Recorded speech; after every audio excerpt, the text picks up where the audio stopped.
റിയൽമിയുടെ പുതിയ ഫോണായ Realme 13 Pro and Realme 13 Pro Plus എന്ന രണ്ട് ഫോണുകളാണ് ഞാൻ ഇന്ന് പരിചയപ്പെടുത്തുന്നത്. ആദ്യമായി പരിചയപ്പെടുത്തുന്നത് റിയൽമി 13 Pro 5G എന്ന ഫോണാണ്.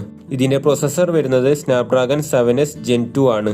ആൻഡ്രോയിഡ് സ്കോർ 680Kക്ക് മുകളിലാണ്. 120 Hz റീഫ്രഷ് റേറ്റോട് കൂടിയ 6.7 ഇഞ്ചിന്റെ full HD+ OLED curved display ആണ് ഇതിനുള്ളത്. ഇതിന്റെ ഏറ്റവും വലിയ പ്രത്യേകത എന്നത് ഇതിന്റെ ക്യാമറയാണ്.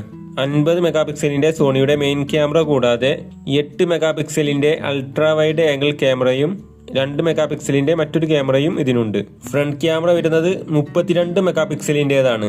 മാത്രവുമല്ല ഒരുപാട് AI ഫീച്ചേഴ്സും ഇതിലുണ്ട്. അതുകൊണ്ട് തന്നെ നല്ല ക്വാളിറ്റിയുള്ള ഫോട്ടോകൾ നമുക്ക് ഇത് ഉപയോഗിച്ച് എടുക്കാൻ സാധിക്കും. ഇതിന്റെ ബാറ്ററി കപ്പാസിറ്റി വരുന്നത് 5200 mAh ആണ്. മാത്രവുമല്ല 45 വാട്ട്സിന്റെ ചാർജറും ബോക്സിലുണ്ട്. ഏകദേശം 27,000 രൂപയോളമാണ് ഇതിന്റെ വില. റിയൽമി 13 Pro Plus എന്ന ഫോണാണ് അടുത്തതായി പരിചയപ്പെടുത്തുന്നത്. ഈ ഫോണും 13 Proയുടെ അതേ ഡിസൈനിൽ തന്നെയാണ്. വേൾഡിലെ ടോപ്പ് ആർട്ടിസ്റ്റായ മോണറ്റ് ആണ് ഈ ഫോൺ ഡിസൈൻ ചെയ്തിട്ടുള്ളത്. 13 Proയുടെ അതേ പ്രൊസസ്സറായ സ്നാപ്ഡ്രാഗൺ 7S Gen 2 ആണ് ഇതിന്റെ പ്രൊസസ്സർ. ഡിസ്പ്ലേക്കും മാറ്റമൊന്നുമില്ല. 6.7 ഇഞ്ചിന്റെ full HD+ OLED curved display ആണ് ഉള്ളത്. പിന്നെ ഈ ഫോണിന്റെ ഏറ്റവും വലിയ പ്രത്യേകത ഇതിന്റെ ക്യാമറയാണ്. ബാക്കിൽ 3 ക്യാമറയാണ് വരുന്നത്.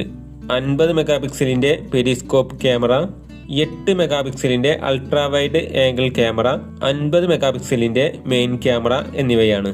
3x ഒപ്റ്റിക്കൽ സൂം ഇതിനുണ്ട്. മാത്രവുമല്ല 120x വരെ സൂം ചെയ്യാനും സാധിക്കും. DSLR ക്യാമറ ഉപയോഗിച്ചെടുക്കുന്ന ഫോട്ടോയുടെ അതേ ക്വാളിറ്റിയിൽ നമുക്ക് ഈ ഫോൺ ഉപയോഗിച്ച് ഫോട്ടോകൾ എടുക്കാൻ സാധിക്കും. ഫ്രണ്ട് ക്യാമറ വരുന്നത് 32 മെഗാ പിക്സലിന്റേതാണ്. 13 Proയിൽ ഉള്ളതുപോലെ തന്നെ ഒരുപാട് AI ഫീച്ചേഴ്സും ഇതിലുണ്ട്.